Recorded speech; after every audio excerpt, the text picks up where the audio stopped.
శివాజీ మహారాజుని ఎందుకు మరాఠాలు దేవుడిగా పూజిస్తారు? అసలు ఛత్రపతి శివాజీ ఎందుకు ఇంత గొప్ప? ఇంత పెద్ద మహామరాఠా సామ్రాజ్యాన్ని ఎలా స్థాపించగలిగారు? ఛత్రపతి శివాజీ మహారాజుకి తన ఖడ్గాన్ని నిజంగా భ్రమరాంబిక అమ్మవారి వరంగా ఇచ్చిందా? ఛత్రపతి తన జీవితంలో చేసిన ఏ యుద్ధంలో కూడా ఎందుకు ఓడిపోలేదు? రండి, ఈ వీడియోలో మన ధర్మాన్ని తన ప్రాణాల సైతం లెక్క చేయకుండా నిలబడిన ఒక గొప్ప మహారాజు మరాఠాల ఛత్రపతి, ఆయన గురించి ఈ వీడియోలో తెలుసుకుందాము. వీడియోని పూర్తిగా చూడండి.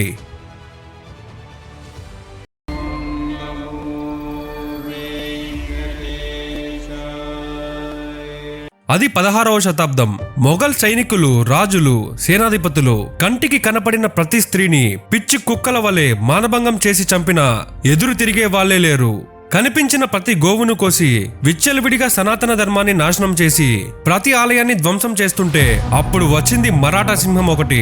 భవానీదేవి ఖడ్గాన్ని పట్టుకొని ఈ కుక్కలని చీల్చడానికి ఆ సింహం పేరు ఛత్రపతి శివాజీ షాహాజీ రాజే భోంస్లే. మొఘల్ రాజులకు ఈ పేరు వింటే చాలు గుండెలు ఆగిపోతాయి. యుద్ధంలోకి ఎన్నో ఏళ్లుగా ఆకలితో ఉన్న పెద్ద పులి వచ్చి వాళ్ళ చావును వాళ్ళకే కళ్ళ ముందు చూపించి చంపుతాడు. దీని వెనుక ఉన్న నిజంగా జరిగిన కథను ఈ వీడియోలో తెలుసుకుందాము. అది 1653 సంవత్సరం. శివాజీ మహారాజు బీజాపూర్ సుల్తాన్ తో యుద్ధం చేస్తున్నప్పుడు ఛత్రపతి మరాఠా సేన మొత్తం 3000 మంది, కానీ సుల్తాన్ సేన 48,000 మంది. అప్పుడు శివాజీ మహారాజుకి 23 ఏళ్లు.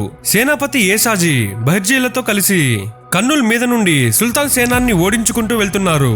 అప్పుడు శివాజీ మహారాజు యొక్క గురువు గారు సమర్థ రామదాసు గారు శివాజీ రాజు దగ్గరకు వచ్చి, నీకు ఈ యుద్ధం విజయం సాధించేందుకు అమ్మవారి అనుగ్రహం చాలా అవసరం. నువ్వు శ్రీశైలం వెళ్లి భ్రమరాంబ దేవిని పూజించి ఆమె ఆశీర్వాదంతో తిరిగిరా అని చెప్తారు సమర్థ రామదాసు గారు. వెంటనే శివాజీ మహారాజు శ్రీశైలం వెళ్లి అక్కడ భ్రమరాంబ దేవిని ధ్యానం చేసి తపస్సు చేస్తూ ఉంటారు. శ్రీశైలం భ్రమరాంబ మల్లికార్జున ఆలయం. అర్ధరాత్రి సమయం. శ్రీశైలం కొండలు నిశ్శబ్దంగా ఉన్నాయి. చుట్టూ చీకటి. అగ్నిజ్వాలలా మెరుస్తున్న చంద్రకాంతి ఆలయం పైన విరాజిల్లుతోంది. ఆలయం ద్వారాన్ని వేగంగా దాటి లోపలికి అడుగు వేస్తున్నాడు ఒక మహావీరుడు. ఆయనే ఛత్రపతి శివాజీ మహారాజు. భుజాలపై నేసిన పట్టు వస్త్రం, కర్నూల్లో విజయ సంకల్పం, హృదయంలో భక్తి, కోపం కాదు కర్తవ్యం. శివాజీ ఆలయ గర్భగుడి ముందు నిలబడి చేతులు జోడించి నిల్చుకున్నాడు. విష్ణుశక్తి శివశక్తి రూపిణి అయిన భ్రమరాంబదేవి తన దివ్య తేజస్సుతో ప్రత్యక్షమవుతుంది. శబ్దం లేదు, శాంతి లేదు, కానీ ఆ శాంతిలోనే శక్తి ఉంది. ఆమె స్వరం ఆలయమంతా ప్రతిధ్వనించేలా, శివాజీ, నీ పోరాటం స్వార్థం కొరకు కాదు, ప్రజల రక్షణ కొరకు. ఈ ఖడ్గం నీకు నా వరం. ధర్మయుద్ధానికి దీని తోడు ఉండెను. ఆకాశంలో ప్రకాశవంతంగా ఒక ఖడ్గం కళ్ళకు కనిపిస్తుంది. మంత్రాలతో నిండి ఉన్న దివ్య ఖడ్గం. ఆ ఖడ్గం నెమ్మదిగా దిగుతూ శివాజీ ముందు నిలబడుతుంది.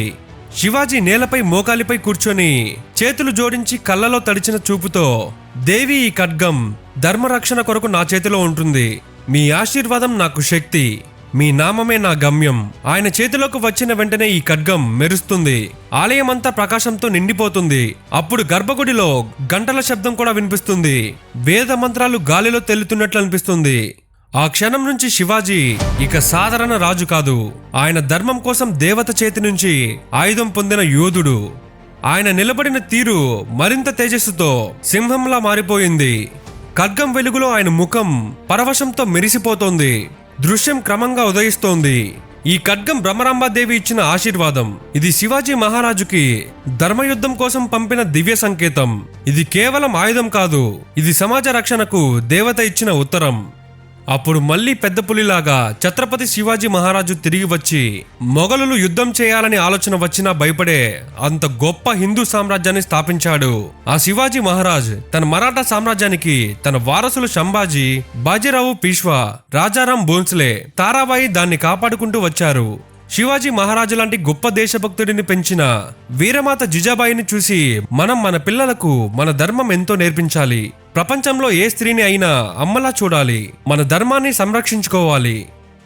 బీజాపూర్ సుల్తానుల పాలనలో ఛత్రపతి శివాజీ మహారాజ్ మరాఠా ప్రాంతంలో హిందూ స్వరాజ్యాన్ని స్థాపించేందుకు కృషి చేస్తున్నారు. ఇది బీజాపూర్ పాలకులకు కంటగింపులా మారింది. మొఘలుల కంటే బీజాపూర్ సుల్తాన్ ఆదిల్ షాకు శివాజీని అణిచివేయడం అత్యవసరం అయింది. శివాజీని అంతం చేయడానికి సుల్తాన్ అఫ్జల్ ఖాన్ అనే మహానాయకుడిని, సమర్థుడైన సేనాధిపతిని పంపాడు. అఫ్జల్ ఖాన్ తన శక్తి సామర్థ్యాలకు, క్రూరత్వానికి ప్రసిద్ధి చెందాడు. ఆ కొండ ఎలుకను అంటే శివాజీని బంధించి సజీవంగా తీసుకువస్తాను, లేదా గుర్రపు డెక్కలతో తొక్కించి చంపుతాను అని బీజాపూర్ కోర్టులో అఫ్జల్ ఖాన్ శపథం చేశాడు. అఫ్జల్ ఖాన్ భారీ సైన్యంతో బయలుదేరాడు. దారిలో హిందూ దేవాలయాలను ధ్వంసం చేస్తూ ప్రజలను భయభ్రాంతులకు గురి చేస్తూ వచ్చాడు. శివాజీకి తన సైన్యం అఫ్జల్ ఖాన్ యొక్క 40,000 బలమైన సైన్యాన్ని బహిరంగ యుద్ధంలో ఓడించలేనని తెలుసు.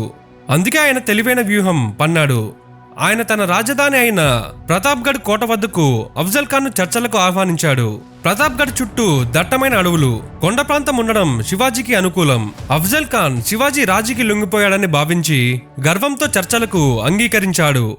1659 నవంబర్ 10న ప్రతాప్గఢ్ సమీపంలో ఇద్దరు కలుసుకోవడానికి ఒక డేరా ఏర్పాటు చేయబడింది. భద్రతా కారణాల వల్ల తమ అంగరక్షకులతో మాత్రమే రావాలని నిర్ణయించుకున్నారు. శివాజీకి అఫ్జల్ ఖాన్ మోసం చేస్తాడని ముందే తెలుసు.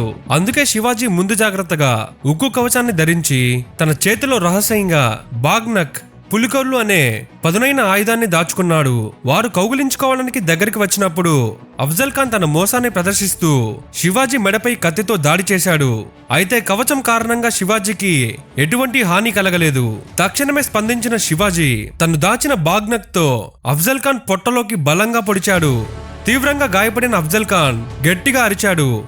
వెంటనే శివాజీ యొక్క నమ్మకమైన అంగరక్షకుడు జీవా మహాలా అఫ్జల్ ఖాన్ అనుచరుడిని చంపి శివాజీని రక్షించాడు. నిర్ణీత సంకేతం ప్రకారం ప్రతాప్గఢ్ అడవుల్లో నక్కి ఉన్న శివాజీ సైన్యం వెంటనే అఫ్జల్ ఖాన్ యొక్క భారీ సైన్యంపై మెరుపుదాడి చేసింది. నాయకుడు లేని మొఘల్ సైన్యం గందరగోళానికి గురైంది. శివాజీ దళాలు వారిని దారుణంగా ఓడించాయి. ఈ విజయం శివాజీ యొక్క తెలివైన వ్యూహానికి, ధైర్యానికి ముందు చూపుకు నిదర్శనం. ఈ సంఘటన శివాజీని కేవలం తిరుగుబాటుదారుడు నుంచి తిరుగులేని నాయకుడిగా మార్చింది. ఈ విజయంతో మరాఠా శక్తి భారత ఉపఖండంలో మొట్టమొదటిసారిగా అచంచలమైన శక్తిగా నిరూపించబడింది. ఛత్రపతి శివాజీ మహారాజుకు ఆడవారి పట్ల ఉన్న అపారమైన గౌరవాన్ని తెలియజేస్తుంది. ఆ కాలంలో మొఘల్ సుల్తానుల సేనలు ఎవరైనా యుద్ధంలో గెలిస్తే ఓడిన వారి వనితలను, ధనరాశులను అగౌరవపరచడం ఆనవాయితీగా ఉండేది. కానీ శివాజీ చరిత్రలో ఈ దురాచారాన్ని తీవ్రంగా ఖండించిన ఏకైక రాజు. ఒకసారి శివాజీ సేనాపతి ఒకరు కళ్యాణ్ అనే పట్టణంపై దండయాత్ర చేసి విజయం సాధించారు. ఈ ఊరు బీజాపూర్ సుల్తాన్ యొక్క ఆధీనంలో ఉండే ముస్లిం అధికారి పాలనలో ఉండేది. ఆ పోరాటంలో మరాఠా దళాలకు అపారమైన ధనం, విలువైన వస్తువులు దొరికాయి. శివాజీకి ఉన్న నియమం ప్రకారం దండయాత్రలో దొరికిన సంపద అంతా మహారాజు ముందుంచాలి. అందుకే ఆ సేనాని దోచుకున్న సంపదతో పాటు ఒక ప్రత్యేకమైన బహుమతిని కూడా శివాజీకి సమర్పించడానికి తెచ్చాడు. ఆ బహుమతి మరెవరో కాదు, కళ్యాణ్ పట్టణ అధికారి కోడలు, ఒక చక్కని ముస్లిం యువతి. మాతృభావంతో మహారాజు ఆ సేనాని, ఆ యువతిని తీసుకొచ్చి ప్రతాప్గఢ్ కోటలో శివాజీ ముందు నిలబెట్టి ఆమె అందాన్ని పొగుడుతూ మాట్లాడాడు. అప్పుడు శివాజీ ముఖంలో తీవ్రమైన కోపం, దుఃఖం కనిపించాయి. శివాజీ వెంటనే గంభీరమైన స్వరంతో, ఈమె నా తల్లి జిజాబాయి వంటిది. నేను ఎన్నో యుద్ధాలు చేస్తున్నది స్వరాజ్యం కోసం, ధర్మాన్ని నిలబెట్టడం కోసం. గెలిచామన్న అహంకారంతో పవిత్రమైన ఏ స్త్రీని కూడా అవమానించడానికి వీలు లేదు. యుద్ధంలో లభించిన స్త్రీని మాతృమూర్తిగా భావించాలి. నా మాతృమూర్తి జిజాబాయి గారి రూపం ఇంత సౌందర్యవంతంగా ఉండి ఉంటే నేను ఇంకా ఎంత గొప్పవాడినై ఉండేవాన్నో. అంటే స్త్రీని కేవలం అందం కోసమే చూడకుండా ఆమెను అమ్మలా గౌరవించాలని ఆయన ఉద్దేశం.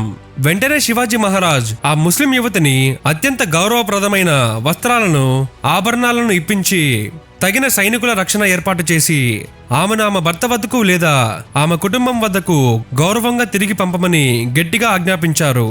శివాజీ తీసుకున్న ఈ గొప్ప నిర్ణయం ఆయనను కేవలం రాజుగానే కాదు, అన్ని మతాలు, వర్గాలకు చెందిన ఆడవారిని తల్లిలా చూసిన మహనీయుడుగా నిలబెట్టింది. అందుకే శివాజీ మహారాజును ఇప్పటికీ ఎంతో మంది ఆరాధిస్తారు. ఈ వీడియోలో మీరు చాలా ఇన్ఫర్మేషన్ తెలుసుకున్నారని ఆశిస్తున్నాను. అలానే మీరు ఎలాంటి వీడియోలు చూడాలనుకుంటున్నారో కామెంట్ అయితే చేసేయండి.